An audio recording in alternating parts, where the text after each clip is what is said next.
सो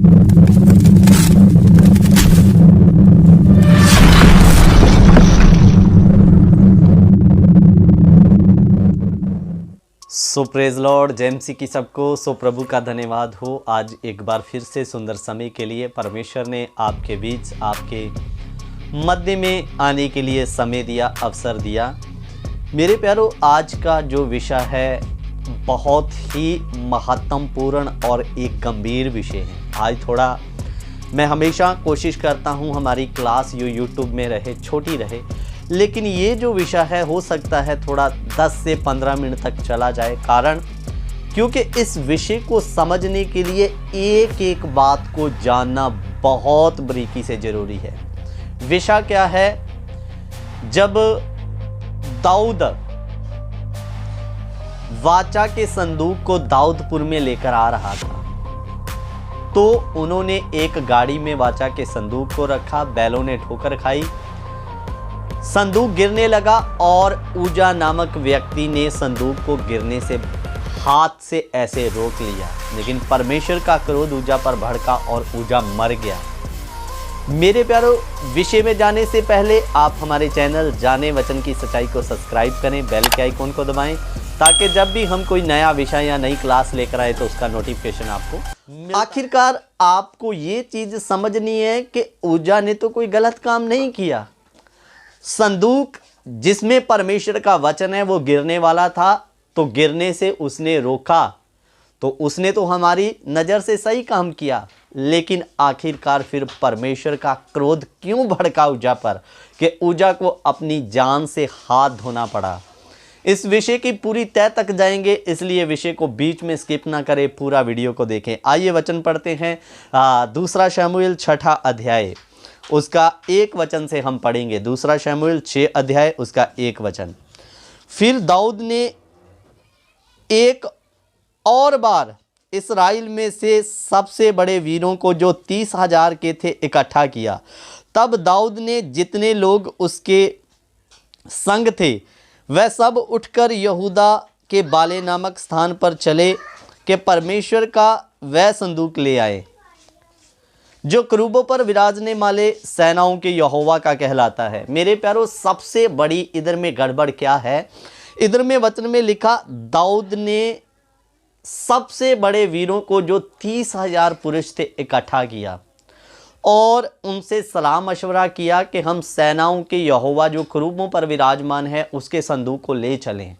मेरे प्यारों, सबसे पहले दाऊद ही नहीं, जितने राजा आए उनका काम था कि जब भी कोई कार्य करेंगे वो परमेश्वर से सलाह लेंगे। लेकिन इधर में दाऊद परमेश्वर से सलाह ना लेते हुए 30,000 पुरुषों से सलाह लेकर परमेश्वर के वाचा के संदूक को एक नया बैलगाड़ी बनाकर उसमें रखा। आगे ये बात क्लियर हो जाएगी। तब उन्होंने परमेश्वर का संदूक एक नई गाड़ी पर चढ़ाकर टीले पर रहने वाले अबीनादाब के घर से निकाला और अबीनादाब के उजा और अहियो नामक 2 पुत्र उस गाड़ी को हाँकने लगे। सो इधर में ध्यान देकर सुनना है। परमेश्वर से इधर दाऊद ने सलाह ली, इस्राएलियों को इकट्ठा किया। उनमें से सबसे बड़े वीर जो 30,000 से उनको इकट्ठा करके सलाह लिया। इन्होंने आपस में सलाह किया कि हम एक नई गाड़ी, बैलगाड़ी बनाएं और उसमें परमेश्वर के वाचा का संदूक रखें। पहली गड़बड़ी इधर ही हो गई, क्योंकि परमेश्वर ने इस्राएलियों को मूसा के द्वारा एक कानून दिया है कि आखिरकार परमेश्वर के मिलाप वाले तंबू की जितनी भी वस्तुएं हैं वो उठाई कैसे जाएंगी। सो उसके लिए आपको सबसे पहले पता होना चाहिए कि जो भी मिलाप वाले तंबू में वस्तुएं हैं, वाचा का संदूक है, वो उठाया कैसे जाएगा। तो इसके पहले आपको ये समझना है, तभी आगे की कहानी आप पूरी रीति से समझेंगे। व्यवस्था विवरण उसका 10 अध्याय उसका 8 वचन हम पढ़ेंगे। व्यवस्था विवरण 10 अध्याय उसका 8 वचन। उस समय यहोवा ने लेवी गोत्र को जो इसलिए अलग किया कि वह यहोवा के वाचा का संदूक उठाया करे और यहोवा के सम्मुख खड़े होकर उसकी सेवा टहल किया करे और उसके नाम से आशीर्वाद दिया करे, जिस प्रकार के आज के दिन तक होता आ रहा है। मेरे प्यारों, इस्राएलियों में से एक गोत्र है जिसका नाम है लेवी गोत्र। वो मिलाप वाले तंबू की सेवा टहल करेंगे, जितनी उसकी वस्तुएं हैं वो ही सब उठाया करेंगे। और वाचा के संदूक को कैसे उठाना है? कंधों पर उठाना है मेरे प्यारों। और वचन में इधर में लिखा भी कि संदूक को उठाया करे, बैलगाड़ी में नहीं रखना है, कंधों पर उठाना है। उसके लिए मैं ज़्यादा आयतें नहीं पढ़ूंगा, लेकिन आपको दे दूंगा, आप इन आयतों को बाद में पढ़ सकते हैं। गिनती 3 का 5 से लेकर 8 तक, उसमें भी आपको पता चलेगा कि कैसे मिलाप वाले तंबू की वस्तुओं को कंधों पर उठाना है। गिनती 3 अध्याय उसका 5 से लेकर 8 तक, गिनती 4 का 15, इन सारी चीज़ों में आपको पता चलेगा कि कैसे इन वस्तुओं को उठाना है। सो मेरे प्यारों, परमेश्वर का कानून इस्राएलियों को दिया गया मूसा के द्वारा कि जब भी संदूक उठाया जाए तो कंधों पर उठाया जाए। लेकिन इधर दाऊद ने क्या गड़बड़ की? परमेश्वर की सलाह न लेते हुए दाऊद ने क्या किया कि संदूक को परमेश्वर की आज्ञा से बाहर जाकर संदूक को एक नई बैलगाड़ी पर उठाया। तस्वीर आप देख सकते हैं, कंधों पर नहीं है, बैलगाड़ी में संदूक को रखा गया। मेरे प्यारों, इधर में दाऊद की इच्छा सही अपनी बुद्धि के हिसाब से कि परमेश्वर के वाचा के संदूक को बैलगाड़ी पर उठाया जाए करके। लेकिन मैं आपको बता दूं, बहुत बार हम गड़बड़ी किधर करते हैं। कभी कभी हमें अपनी बुद्धि से लगता है हम ऐसा करेंगे तो ऐसे करने से परमेश्वर को महिमा मिलेगी या परमेश्वर का कार्य ऐसे आगे बढ़ेगा। परमेश्वर आपकी समझ से नहीं चलेगा, चाहे वो कितनी भी अच्छी क्यों ना हो मेरे प्यारों। इसलिए ध्यान देकर सुनना, परमेश्वर का जैसा कानून है, जैसा नियम है, आपको भी उसी नियम के अनुसार चलकर कार्य को करना है। कहीं ऐसा ना हो कि आपको भी आत्मिक जीवन में मौत का सामना करना पड़ जाए मेरे प्यारों। इधर में गड़बड़ी क्या है? संदूक को उठाना है कंधों पर, लेकिन इन्होंने अपनी बुद्धि, अपनी समझ से संदूक को बैलगाड़ी में रख दिया। और वचन में हम 4 वचन पढ़ेंगे, फिर दूसरा शमूएल 6 का 4। और उन्होंने परमेश्वर के संदूक समेत टीले पर रहने वाले अबीनादाब के घर से बाहर निकाला और अहियो संदूक के आगे आगे चला। दाऊद और इस्राएल का समस्त घराना यहोवा के आगे सनोवर की लकड़ी के बने हुए सब प्रकार के बाजे, सरंगी, डफ, डमरू, झांझ बजाते रहे। तब वह नकोन के खलियान तक आए। तब ऊजा ने अपना हाथ परमेश्वर के संदूक की ओर बढ़ाकर उसे थाम लिया, क्योंकि बैलों ने ठोकर खाई। तब यहोवा का कोप ऊजा पर भड़क उठा और परमेश्वर ने उसके दोष के कारण उसको ऐसा मारा कि वह वहां परमेश्वर के संदूक के पास मर गया। तब दाऊद अप्रसन्न हुआ, इसलिए कि यहोवा ऊजा पर टूट पड़ा और उसने उस स्थान का नाम पेरेसुजा रखा। ये नाम आज के दिन तक विद्यमान है। और उस दिन दाऊद यहोवा से डर कर कहने लगा, यहोवा का संदूक मेरे यहाँ कैसे आए? इसलिए दाऊद ने यहोवा के संदूक को अपने यहाँ दाऊदपुर में पहुँचाना ना चाहा, परंतु गतवासी ओबोदेदोम के यहाँ पहुँचाया। यहोवा ने संदूक गतवासी ओबोदेदोम के घर में 3 महीने तक रहा। और यहोवा ने ओबोदेदोम को ओबोदेदोम और उसके समस्त घराने को आशीष दी।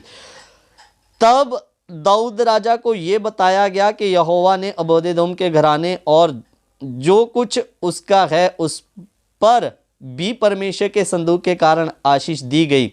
तब दाऊद ने जाकर परमेश्वर के संदूक को ओबोदेदोम के घर में दाऊदपुर से आनंद के साथ पहुंचा दिया। मेरे प्यारों, ध्यान देकर सुनना। इधर वचन थोड़ा इसलिए मैंने लंबा पढ़ा ताकि आपको समझ आ जाए। जब बैलों ने ठोकर खाई, संदूक गिरने वाला था, तो ऊजा ने हाथ बढ़ाकर उस संदूक को थाम लिया और यहोवा का क्रोध ऊजा पर भड़का। और वचन में लिखा, ऊजा संदूक के सामने में दम तोड़ दिया। मेरे प्यारों, इधर में ये लेवी गोत्र के लोग हो सकते हैं या थे करके, लेकिन लेवी गोत्र को पता है कि संदूक को उठाना कैसे है। लेकिन इनकी गड़बड़ी या इनकी दिक्कत इनकी क्या हुई कि इन्होंने उठाने की बजाय संदूक को रख दिया बैलगाड़ी में, बैलों ने ठोकर खाई, संदूक गिरने वाला था। अगर 4 व्यक्तियों के संदूक कंधों पर होता तो कभी भी यह गड़बड़ी ना होती। परमेश्वर का कानून क्या है? संदूक कंधों पर उठाना है, लेकिन इन्होंने अपनी बुद्धि से बैलगाड़ी पर रख दिया और बैलों ने ठोकर खाई, संदूक गिरने वाला था। फिर इसने हाथ बढ़ाकर संदूक को थाम लिया, लेकिन यहोवा का क्रोध इस पर टूट पड़ा। अगर तुम मेरे कानून के अनुसार चलते तो यह गड़बड़ी ना होती। इसलिए उज्जा को अपनी मृत्यु अपने जीवन से हाथ धोना पड़ा, मृत्यु का सामना करना पड़ा उज्जा को इस गड़बड़ी के कारण। मेरे प्यारों, आज बहुत सारी कलीसियाएं आत्मिक जीवन में मरी क्यों हैं? आज बहुत सारे सेवक आत्मिक जीवन में डेड क्यों पड़े हैं? क्योंकि वो कलीसिया को परमेश्वर के कानून के हिसाब से नहीं, अपनी बुद्धि और अपनी समझ से चलाना चाहते हैं। लेकिन सोचकर देखिए, जो परमेश्वर का कानून पुराने नियम में इतना पक्का था, नया नियम उससे भी कानूनों से भरा हुआ कानून है। परमेश्वर आपकी बुद्धि और आपकी समझ से कलीसिया को नहीं चलाएगा। परमेश्वर ने जो अपना कानून कलीसिया को दिया, कलीसिया उसी हिसाब से बनेगी। आज कलीसिया, बहुत सारी कलीसियों में गड़बड़ी क्या है? बहुत सारे सेवक अपनी अपनी बुद्धि और अपनी अपनी समझ से कितने कानून कलीसिया में लेकर आ गए। उनकी कलीसिया में गिनती जरूर लोगों की हो सकती है, लेकिन अगर विश्वासियों के जीवन को देखो तो वही पुराना स्वभाव, वही पुराना मनुष्यत्व उनके अंदर आपको देखने के लिए मिलेगा। कोई तब्दीली नहीं। कारण, परमेश्वर का कानून को आप महत्व नहीं दिए, बुद्धि से चल रहे हैं। इसलिए कलीसिया और अगुआ भी आत्मिक जीवन में मरा पड़ा है। मेरे प्यारों, परमेश्वर अपने कानून का पक्का है। जैसा उसका कानून है वो उसी हिसाब से चलता। वाचा का संदूक उस कानून से नहीं आया जो परमेश्वर का कानून था। लेकिन जब ये गड़बड़ी हो गई, फिर दाऊद को समझ आया हमसे गड़बड़ी हुआ। और आगे फिर 6:13 में जब दोबारा वो संदूक को लेकर गया तो कैसे लेकर गया, ध्यान देकर समझना। 13 वचन पढ़ेंगे। जब यहोवा का संदूक उठाने वाले 6 कदम चल चुके, तब दाऊद ने एक बैल और एक पाला पोसा हुआ बछड़ा बलि कराया। मेरे प्यारों, अब 13 वचन में लिखा, जब यहोवा का संदूक उठाने वाले 6 कदम चल चुके। अब बैलगाड़ी पर नहीं है, अब मनुष्य, 4 मनुष्यों ने अपने कंधों पर संदूक को उठाया। और जब वो 6 कदम चल चुके तो वचन में लिखा, दाऊद ने एक बैल और एक पाला पोसा हुआ बछड़ा बलि किया। और जब आगे पढ़ोगे तो फिर आपको पता चलेगा, जब कानून के, जो परमेश्वर का कायदा था, उसके हिसाब से जब संदूक को ले जाया गया कंधों पर उठा के, तो वो संदूक आराम से दाऊदपुर में पहुंच गया। मेरे प्यारों, और अगर आपको कोई शक है तो मैं आपको ये बात क्लियर कर देना चाहता हूं, क्यों यहोवा का क्रोध उज्जा या इस्राएलियों पर भड़का, क्यों उज्जा को अपनी मौत से हाथ धोना पड़ा, जीवन से हाथ धोना पड़ा। पहला इतिहास उसका 15 अध्याय हम लोग पढ़ेंगे 13 से। पहला इतिहास 15 अध्याय 13 से। क्योंकि पिछली बार तुमने उसको ना उठाया, संदूक को क्या नहीं किया, गाड़ी पर रख दिया, कंधों पर नहीं उठाया। इसलिए लिखा, क्योंकि पिछली बार तुमने उसको ना उठाया, इस कारण हमारा परमेश्वर यहोवा हम पर टूट पड़ा, क्योंकि हम उसकी खोज में नियम के अनुसार ना लगे।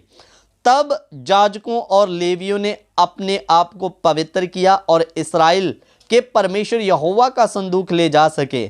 तब उस आज्ञा के अनुसार जो मूसा ने यहोवा का वचन सुनकर दी थी, लेवियों ने संदूक को डंडों के बल अपने कंधों पर उठा लिया।